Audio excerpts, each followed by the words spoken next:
And the very first tip that I truly feel you need to do is get clear on what you want. And in my opinion, with manifesting and with the law of attraction, instead of trying to attract a specific person or how someone physically looks, you want to focus on how that person's going to make you feel and the qualities and the attributes as a person that they have. And you truly need to feel confident that you are capable enough of attracting that high quality and high level of a person into your life.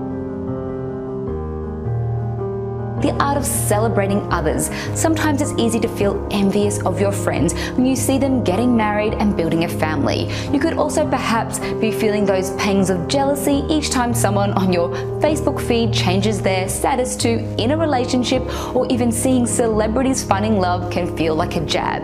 Why is it that they can find their soulmate and you haven't yet? Perhaps you've been on countless dates and had multiple relationships and yet they never go anywhere. Know that these emotions are all understandable, especially if you've been waiting for quite some time and yet they're not helpful. They actually block love. Love creates more love. Success creates more success. So I encourage you to ignore that ego and truly, wholeheartedly celebrate other people's victories. Instead of reacting negatively to someone's win, train your mind to react in a pro-love manner. When a friend gets married, soften your heart, slow down your mind, and notice your deeper internal thoughts. If you start to feel jealous, unloved, or dejected, notice these feelings and thoughts. Even say them out loud and then let them go. This is social conditioning, insecurity, and scarcity talking. Know that you are good enough, smart enough, pretty enough, tall enough, slim enough for love. Your time is coming, and in the meantime, celebrate love in every direction. There is no point comparing yourself to others. Some people find true compatible love at 22, some at 62. One is not better or worse than the other. So celebrate love always and be happy for others. You're still valuable and worthy no matter what. And celebrate your life in every way. Celebrate being single because you won't always be.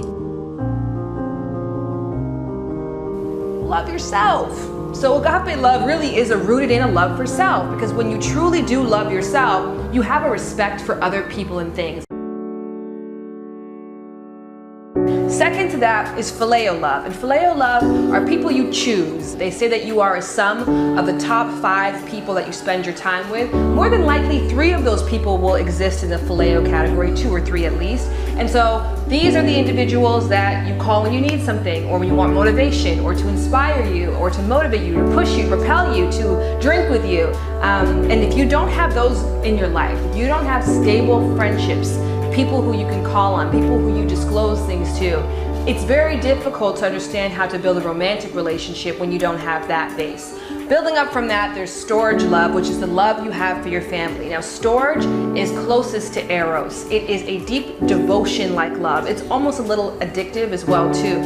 When you storge love somebody, it's like on that unconditional love. I would go to the ends of the earth and back.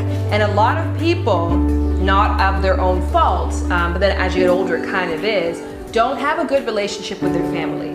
Don't have anyone that would actually consider family or close family that they can trust and rely on, or that satisfies them. Another huge tip for you guys to manifest love and a relationship into your life, whatever qualities you want that partner to have, I truly believe 1,000,000% you need to possess those qualities yourself, and you need to emit those qualities out into the world and out into the universe every single day. So if you want someone who's funny and entertaining and loving and makes you smile and makes you laugh, you need to be that person. Go out and meet new people every single day. Even the lady at the grocery store, giving you your food, ringing up your stuff.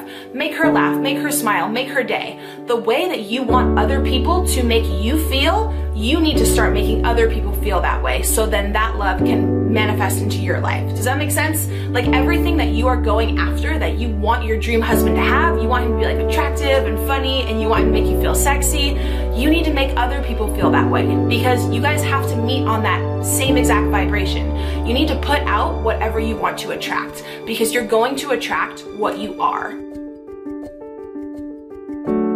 the art of learning. I've touched on this briefly in the first point when I mentioned that one of the reasons why you're still in your period of waiting is because you still have something to work on within yourself. I've been coaching men and women for over 10 years, and one of the first mindsets I like to cultivate with my clients is that learning about yourself is exciting and a blessing.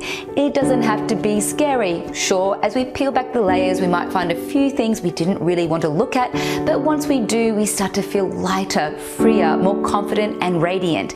This is the huge upside to humility and vulnerability as we expose our ego, our insecurities, and our weaknesses. This is exciting. So rather than running away from pain, sadness, or anger, perhaps it's time to see the magic in the art of learning and healing. Cultivating a deep sense of self and worth is the most valuable learning in life, because when we know how to love and forgive ourselves, we start to attract more and more love. Life simply gets better and better. So while waiting for your soulmate, be grateful for the lessons. Be okay that you're not getting what you think you want and need when you think you need it to happen. And can trust that what you're experiencing in your life right now, it's not bad or wrong, it's how it needs to be. Keep learning and growing while patiently waiting to attract love, because once it arrives, you'll have the tools to have a truly wonderful relationship. And the final reason why nobody loves you back and you can't find anybody to kiss and make out with and choose you is because you wouldn't choose your damn self out of a lineup. You wouldn't. You think you're too fat. You think you haven't finished school yet. You think you're too poor. You think your car is too janky. You think your apartment is too bad. You're embarrassed to live with your parents still. You wouldn't pick yourself. You don't think that you're worthy. You don't think you're deserving. And everybody else can feel that energy off of you. When you choose yourself and when you are in a love affair with yourself, that energy is contagious and you'll start to see things manifest around you in that same way. Funny enough for me is, as I talk about a lot, I just came out of a long-term relationship that wasn't that positive, and I was saying to my friend maybe 2 months ago, I was just like, I'm just ready for my next greatest love story, I'm just ready for it. And then she was like, you're already in it. And then when I started to assess it and the great relationships I have in my life, the one I have with myself, I am in my greatest love story right now. And people can be added to that, but no one can take that away from me. And no one can choose to give that to me, because somebody who gives you something can always choose yourself. Every single morning, wake up and do something that makes you choose yourself. And if you don't choose yourself right now, isolate those reasons and choose to do something about it. The art of waiting. Have you ever dated a man who deep down you knew wasn't right for you, though you wanted him to be the one? Perhaps you felt done with dating or tired of looking, tired of men not being right in some way, tired of feeling like you're failing in love, so you forced it. You dated him even though you knew he wasn't a good fit. You see, this isn't love. This is fear driving your choices. This is you going against yourself and trying to force a connection to happen instead of letting it grow organically. This is where the art of waiting comes in. I believe we have to trust life, trust the universe, God, or what you might call source. Trust that what is meant for you will not go by you.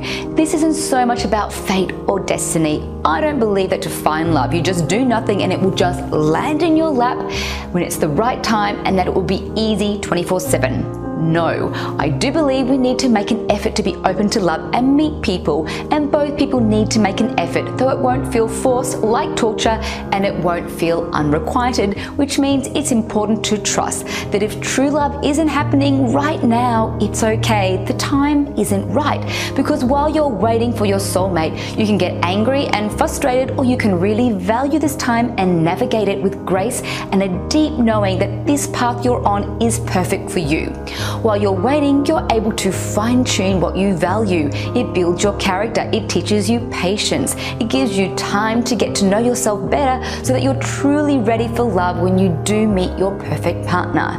And another reason why finding your soulmate might be taking longer than you had hoped is because you still have something you need to work on or achieve in life that doesn't make you ready for big love right now. Or it could be that your own soulmate is still working on himself, or they have other goals to achieve before meeting you, and once achieved, the stars will finally align and you'll meet each other. I remember about 20 years ago, I was out to lunch with a group of friends and there was a lady there that I didn't know all that well, that we'd met a number of times. We were talking about dating. One woman said that she was over men and tired of never meeting a great guy, and then this other lady with such certainty, confidence and heart said, "I have not dated anyone for some time. I'm not worried. I don't even think about it. I know in my heart that when the time is right, I will meet him, my match." She believed it with every cell of her body. She focused on herself, even moved cities for better career opportunities, and guess what happened? A few years later, she met her now husband, and it was one of those flowing and seamless kinds of relationships. It just worked. So don't force it. Have faith and surrender to love. Try new things, study, travel, spend time with family and friends, keep dating while also patiently waiting. So in a nutshell, live your life, make it full and joyful. Find peace in your heart whether single or attached, and know that everything is working out perfectly for you, and that is how to be patient for love.